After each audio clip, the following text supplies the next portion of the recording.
How to find direction of force of friction. और यह बात मैं बच्चों को काफी टाइम से सिखाते आ रहा हूं और ज्यादातर स्टूडेंट्स इस बात पे बहुत कंफ्यूज होते हैं कि फोर्स ऑफ फ्रिक्शन की डायरेक्शन क्या होगी, किस तरह से होगी।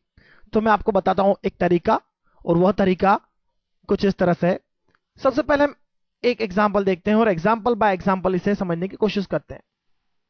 अगर एक सिंपल ऑब्जेक्ट को मैं राइट डायरेक्शन में फोर्स एफ से पुल करना चाहता हूं तो क्या होगा, फोर्स ऑफ फ्रिक्शन की डायरेक्शन क्या होगी। Force of friction always opposes the relative motion, यह तो हमें पता है। Force of friction always opposes the relative motion between the surfaces. तो आप देखिए क्या होगा, अगर एक पॉइंट में यहां लेता हूं, एक पॉइंट में यहां लेता हूं, यदि आप इसे इस तरह से पुल करेंगे तो यह बॉडी राइट डायरेक्शन में मूव करना चालू करेगी, और ऑब्वियसली यह पॉइंट इस पॉइंट के रिस्पेक्ट में, जो कि अलग अलग सरफेसेस पर है, यह ऑब्जेक्ट के सरफेस पर है और यह पॉइंट ग्राउंड के सरफेस पर है। मोशन किस डायरेक्शन में होगा इस पॉइंट का, राइट डायरेक्शन में, और इस पॉइंट का इसके रिलेटिव लेफ्ट डायरेक्शन में।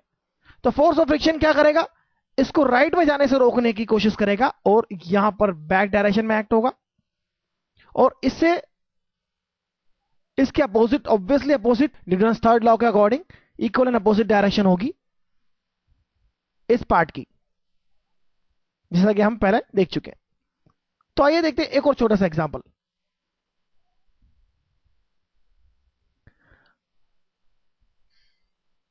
हमें यह देखने की कोशिश करना है कि रिलेटिव मोशन किस डायरेक्शन में होगा। और आप देखिए यहां पर, यदि आप इस ऑब्जेक्ट को पुल करना चाहते हैं, और जो मेरा तरीका है वह यह है कि आप सबसे पहले यह अज्यूम करिए देयर इज नो फ्रिक्शन। यदि यहां पर फ्रिक्शन है और मैं आपसे कहूं कि फोर्स ऑफ फ्रिक्शन की डायरेक्शन क्या है, तो आप पहले यह अज्यूम करिए कि यहां फ्रिक्शन नहीं है।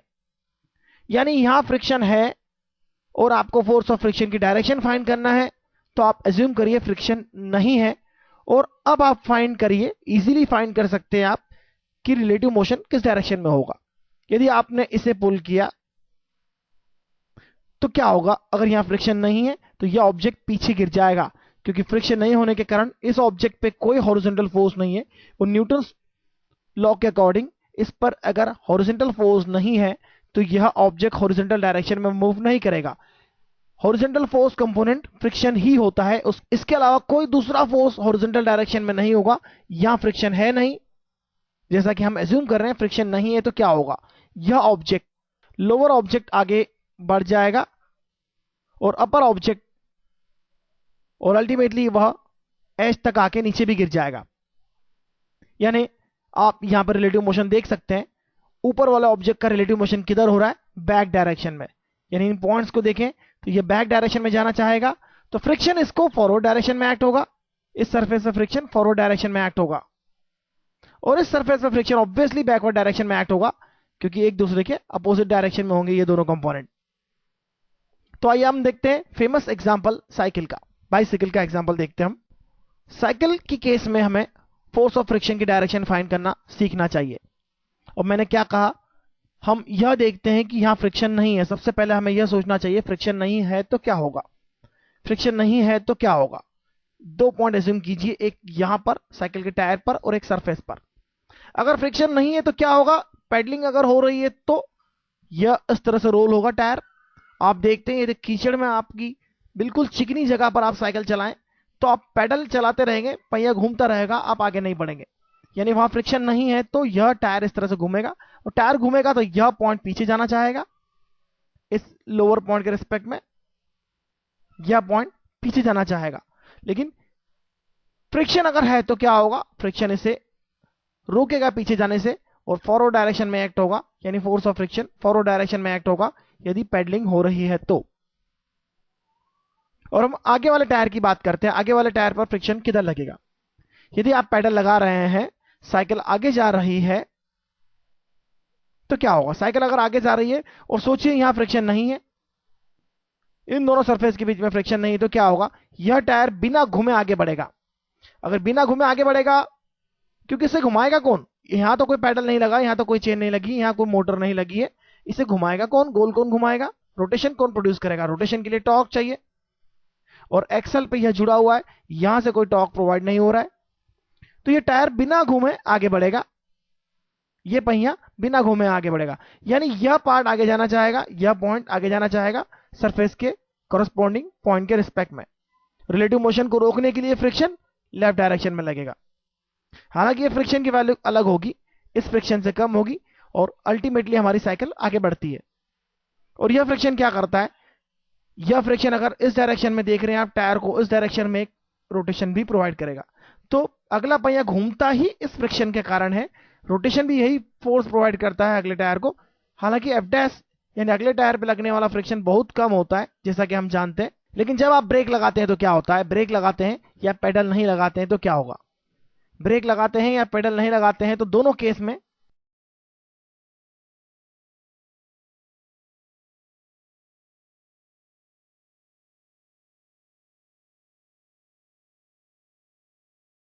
सपोज ब्रेक लगाए हैं आपने, तो टायर्स की रोटेशन की स्पीड कम हो जाएगी, और कॉरस्पॉन्डिंग पॉइंट्स जो होंगे सरफेसेस पर, उनके रिस्पेक्ट में आप सोचिए यहां पर फ्रिक्शन नहीं है तो क्या होगा?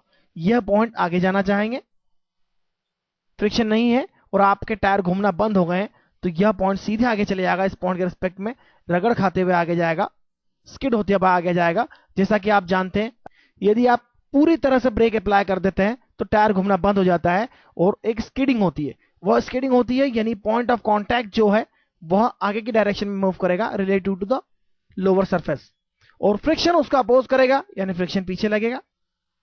फ्रिक्शन नहीं चाहेगा कि इस तरह की रबिंग हो, तो यह आपका अपोज करेगा। इसी तरह से अगर आपने अगला ब्रेक भी अप्लाई किया है तो फ्रिक्शन उस पर बैकवर्ड डायरेक्शन में लगेगा पॉइंट ऑफ कांटेक्ट पर, और यह दोनों फोर्सेस बैकवर्ड डायरेक्शन में होंगे, यानी आपकी साइकिल रुक जाएगी, ब्रेकिंग होगी आपकी और आप रुक जाएंगे।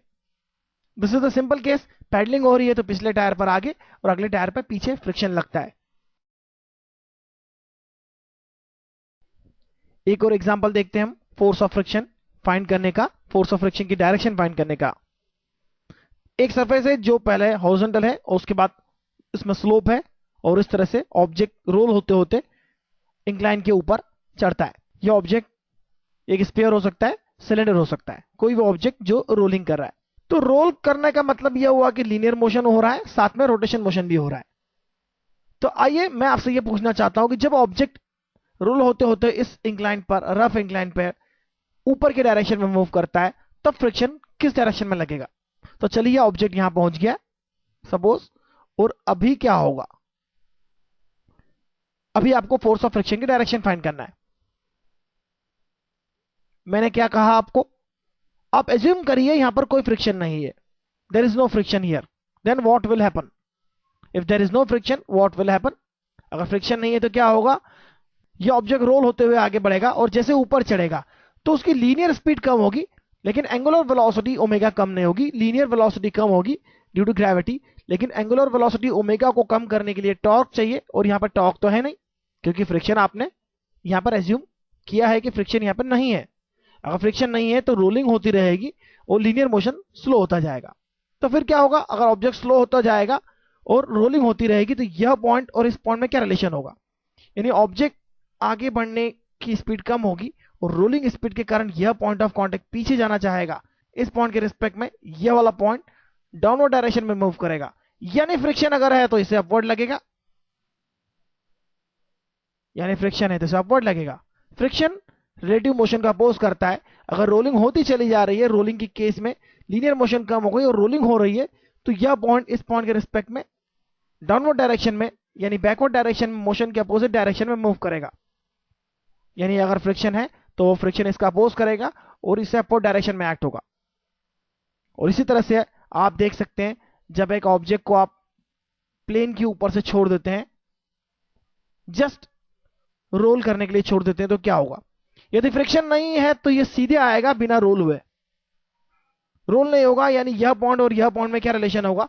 यह पॉइंट स्ट्रेट नीचे आएगा, क्योंकि रोलिंग तो होगी नहीं, और अगर यह पॉइंट इसके रिस्पेक्ट में नीचे आएगा, और अगर फ्रिक्शन है तो अपवर्ड डायरेक्शन में लगेगा। अगर फ्रिक्शन नहीं है तो सीधे नीचे आना चाहेगा, और फ्रिक्शन है तो इस तरह की मोशन का, रिलेटिव मोशन का अपोज करेगा। तो फ्रिक्शन इधर लगेगा, यानी यह फ्रिक्शन आप देख सकते हैं सेंटर पर एंटी क्लॉक डायरेक्शन में एक टॉर्क प्रोड्यूस करेगा,